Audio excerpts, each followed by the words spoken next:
Good morning বন্ধুরা, welcome back to my channel স্মিথিস lifestyle ব্লগে তোমাদের সবাইকে জানাই স্বাগত। তোমরা সবাই কেমন আছো? আশা করি তোমরা যে যেখানে আছো সুস্থ আছো, ভালো আছো। এখন বাজে ঘড়ির কাঁটাতে সকাল 9টা। তো বন্ধুরা, এখন থেকে আমার ব্লগটা শুরু করছি। আর এদিকে দেখো, সকাল সকাল আমি ভাত বসিয়েছি একদিকে, আর একদিকে চা বসিয়েছি। আর আমাদের বাড়িতে কিন্তু প্রত্যেক দিন সকালবেলা লিকার চাই করা হয়। তো দু একদিন হয়তো সন্ধেবেলার দিকে দুধ চা করা হয়, কিন্তু সকালবেলাতে আমরা র চাই খাই। কারণ দুধ চার থেকে র চাটা খাওয়া অনেকটা উপকার, তো সেই জন্য আমরা বাড়ির সবাই র চাটাই খাই। তো চলো বন্ধুরা, এখন সবজিটা কেটে নেব। তো এদিকে দেখো, আমি সবজি কেটে নিয়েছি। আর এখন শীতকাল, শীতকাল মানে বিভিন্ন ধরনের সবজি পাওয়া যায়, তাই রান্না করতেও কোনো অসুবিধা হয় না। আর কোনো কিছু ভাবতে হয় না যে সকালবেলা উঠে কি রান্না করব। গরমকালে যেমন সবজি অনেকটা সেরকম ধরনের সবজি পাওয়া গেলেও খুব একটা ভালো পাওয়া যায় না, তাই সকালবেলা অনেক সময় ভাবতে হয় যে কি রান্না করব।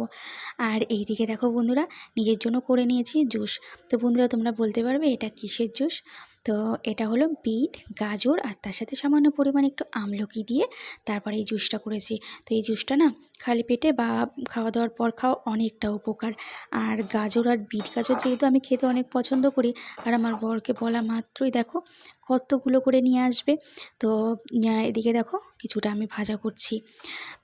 তো বন্ধুরা, আজকে বাজার থেকে নিয়ে এসেছে কাতলা মাছ। তো কাতলা মাছটা আমি লবণ হলুদ দিয়ে মাখিয়ে রেখে দিয়েছি। আর একদিকে আমি বেগুন ভাজা করছি। তো জানো তো বন্ধুরা, এই যে ননস্টিক যে কড়াইটা দেখতে পাচ্ছ, এতে করে না বেগুন ভাজলে তেলটাও কম লাগে, আর তার সাথে পুড়ে যাওয়ারও কোনো ভয় থাকে না। বিশেষ করে মাছ ভাজতে তো আমার ভীষণ ভালো লাগে, কারণ এটাতে একসাথে অনেক মাছও ভাজা যায়, আর তার সাথে তেলটাও অল্প লাগে, পোড়া লাগে না। তো চলো, এদিকে দেখো আমি বেগুনগুলো ভাজা করে নিচ্ছি। আর এখন শীতকালে না বেগুন এত সুন্দর, একটুও পোকা হয় না। তো বন্ধুরা দেখো, এদিকে আমি মাছের ঝোলটা করে নিয়েছি। তো আলু দিয়ে মাছের ঝোল করেছি, আর তার সাথে চলো তোমাদের আর কি করেছি দেখাচ্ছি। তো বন্ধুরা, এই দেখো ছেলের জন্য এখানে কমপ্লেনটা গুলে নিয়েছি, আর করেছি টমেটোর চাটনি। তো আমার ছেলের টমেটো চাটনি খেতে ভীষণ ভালোবাসে, তো ওর জন্য টমেটো চাটনি করলাম, সবাই খাবো আমরা। তো এখন দেখো আমি ছাদে এসেছি জামা কাপড়গুলো মেলতে। আর এখন শীতকাল মানেই না কখনো রৌদ্র কখনো মেঘলা ওয়েদার, তো বেশিরভাগটাই হালকা হালকা রোদ্দুর ওঠে। আর এদিকে দেখো আমি এখন জামা কাপড়গুলো মেলে দিচ্ছি, তারপর স্নান করতে যাব। তো মোটামুটি আমার সমস্ত কাজই হয়ে গেছে। এখন বাজে প্রায় একটা 10-15 এরকম বাজে। তো জামা কাপড়গুলো মেলে দিয়ে তারপর নিচে স্নান করতে যাব। তো চলো বন্ধুরা, তোমরা সাথে থেকে আমার পুরো ভিডিওটা দেখো। তো বন্ধুরা, এখন বাজে প্রায় দুপুর 3:30 বাজতে যায়। তো স্নান টান হয়ে গেছে। আর সকাল থেকে আজকে আর সেরকম কিছু খাইনি। সকালে শুধু দুটো পিঠে খেয়েছি, এছাড়া আর কিছু খাওয়া হয়নি। আগের দিন বাড়ি থেকে পিঠে নিয়ে এসেছিলাম, মা বানিয়েছিল, তো সেটা খেয়ে রয়েছি। তো ভাত এখনও খাইনি, ছেলে আসলে তারপর খাবো। ছেলে স্কুল গেছে। তো চলো তোমাদেরকে কিছু জিনিস আমি দেখাচ্ছি। তো বন্ধুরা, এই দেখো সবার প্রথমে তোমাদেরকে দেখাচ্ছি। দেখো এখানে কতগুলো ফুল, আর এই ফুলদানিটা দেখো কতটা সুন্দর। তো কেমন আছে তোমরা কিন্তু অবশ্যই কমেন্ট করে জানিও। আর তার সাথে আরেকটা জিনিস দেখাচ্ছি বন্ধুরা, দাঁড়াও তোমাদেরকে ব্যাক ক্যামেরা করে দেখাচ্ছি, তাহলে তোমরা সুন্দরভাবে দেখতে পাবে। তো দরজার কাছে যেটা দেখতে পাচ্ছ বন্ধুরা, এটা আমার দিদি দীঘা থেকে এনে দিয়েছে। তো দেখো,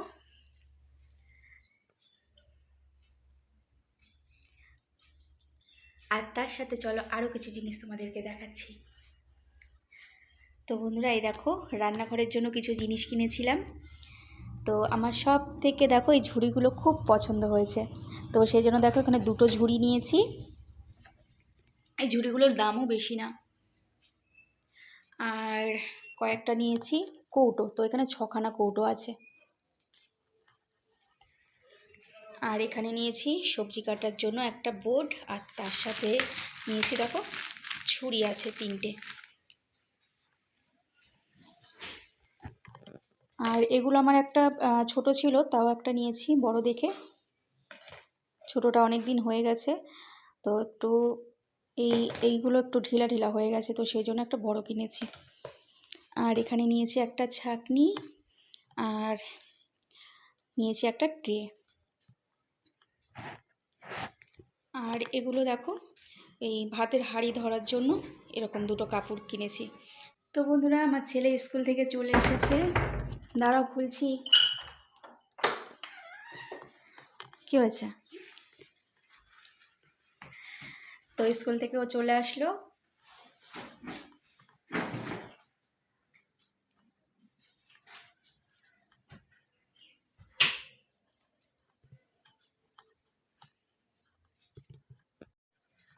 তো বন্ধুরা, ছেলে স্কুল থেকে চলে এসেছে আর আমরা দুজনে এখন ভাত খাবো। তো চলো বন্ধুরা, আবার পরে আসছি। তো বন্ধুরা দেখো, একটু আগে আলমারিটা গুছিয়েছি। তো অনেকগুলো শাড়ি বাইরে ছিল, তো সেগুলো ভাঁজ করে সব ভিতরে ঢুকালাম। এই দেখো, তবে শাড়ি অনেক আছে কিন্তু শাড়ি বেশি পরা হয় না।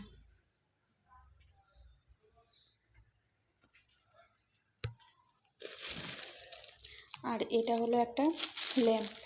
তো ল্যাম্পের উপরের এটা, তো এটা অনেক দিন থেকে আমার ভাই আমাকে গিফট করেছিল, কিন্তু এটা ব্যবহার করাই হয়নি। আর এদিকে নিচে আছে ঠাকুরের বাসনপত্র। আর আলমারিটাতে দেখো ধুলো পড়ে গেছে।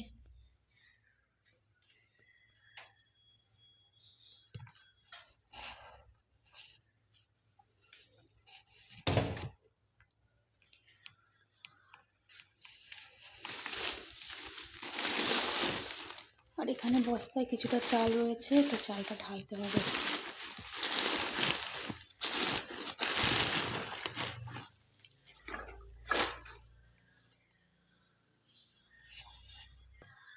তো ওইদিকে চায়ের জল বসিয়ে এসেছি।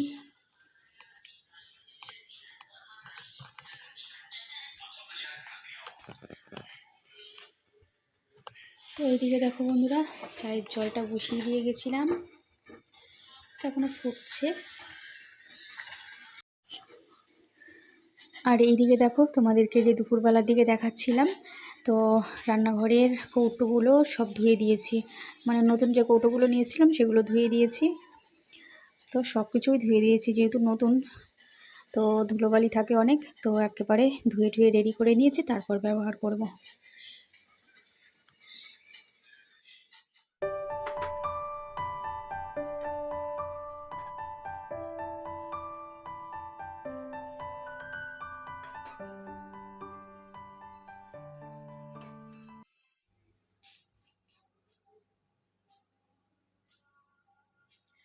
তো বন্ধুরা, রেডি হয়ে এখন যাব আমাদের একটু মার্কেটের দিকে। তো দেখো, আমি রেডি হয়ে গেছি। আর এই দেখো আমার লং সোয়েটারটা হোয়াইটের মধ্যে দেখো পিঙ্ক কালার। তো এই সোয়েটারটা আমি নিয়েছিলাম বড়বাজার থেকে। সোয়েটারটা ভীষণ সফট,